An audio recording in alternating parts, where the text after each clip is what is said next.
Committee on the Judiciary, Subcommittee on Commercial and Administrative Law will now come to order. I am extremely disappointed and deeply concerned that former White House counsel Harriet Miers has apparently chosen to forego this opportunity to give her account of the firing of the U.S. attorneys and the potential politicization of the U.S. Department of Justice. Through extensive interviews and review of documents, it appears clear that Ms. Miers played a significant role in the Bush administration's decision to fire at least 9 U.S. attorneys. For example, documents released by the Department of Justice demonstrates that Ms. Miers was involved in the earliest known conversations on the matter, including her recommendation to consider the unprecedented midterm replacement of all 93 U.S. attorneys. Acknowledging the jurisdiction and proper role of the Congress in investigating the U.S. attorney firings, the White House had previously offered to allow Ms. Miers to talk with this committee on the condition that it not be under oath and that there be no transcript, so I presume that her testimony is not a grave threat to the interests of the executive branch. It's curious that the White House is now asserting a blanket claim of executive privilege and has directed Ms. Miers to not even appear today before the subcommittee.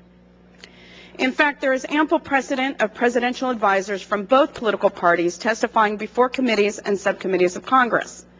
According to a report by the Nonpartisan Congressional Research Service, presidential advisors have testified before Congress at least 74 times since 1944. Even a sitting president, President Gerald Ford, testified before this committee about his rationale for pardoning President Richard Nixon. More recently, White House advisors in the Clinton administration frequently testified before Congress. Former White House counsel Beth Nolan explained to the subcommittee that she testified before congressional committees 4 times, 3 times while serving as White House counsel and once as former White House counsel. Even President Bush has allowed close advisors such as Thomas Ridge, then Assistant to the President for Homeland Security, and Condoleezza Rice, then Assistant to the President for National Security Affairs, to testify before Congress. In contrast to his current assertion with regard to Ms. Miers, the President did not raise the issue of executive privilege when he wanted Mr. Ridge or Ms. Rice to tout a White House legislative priority before Congress. It seems that the President's inconsistent position on allowing senior advisors to testify may reflect his concern about what the advisor might say rather than a steadfast adherence to the concept of executive privilege.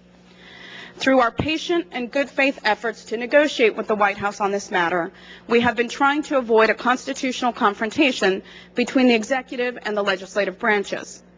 The White House could have prevented an escalation by engaging in reasonable negotiations. Unfortunately, Ms. Miers and the White House have chosen a path of confrontation instead of cooperation.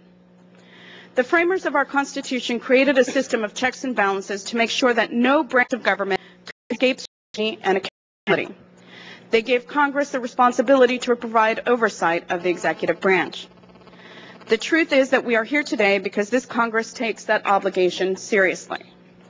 I would now at this time like to recognize my colleague, Mr. Cannon, the distinguished ranking member of the subcommittee, for his opening remarks.